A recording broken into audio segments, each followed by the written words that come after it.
December 3 புதன்கிழமை. அடியானின் வீடு. இப்போதும் உமது அடியானின் வீடு என்றைக்கும் உமக்கு முன்பாக இருக்கும்படி அதை ஆசீர்வதித்தருளும். 2 சாமுவேல் 7:29. தேவனுடைய பிள்ளைகளின் வீடு ஆசீர்வாதமானதாக இருக்கும். ஏனென்றால் அங்கே தேவனாகிய கர்த்தர் வாசம் பண்ணுகிறார். அங்கே தேவனுடைய பிள்ளைகள் கர்த்தரை பாடி துதிக்கிறார்கள். ஆம், நீதிமான்களின் கூடாரத்தில் இரட்சிப்பின் கெம்பீர சத்தம் உண்டு.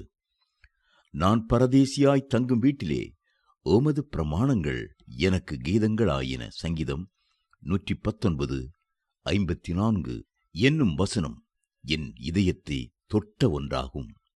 நாம் நமது வீடுகளிலே பரதேசிகளைப் போல தங்கினாலும் கர்த்தருடைய பிரமாணங்கள் நம்மோடு இருக்கிறபடியினாலே தேவனுடைய ஆசீர்வாதங்கள் நம்மை நிரப்புகின்றன.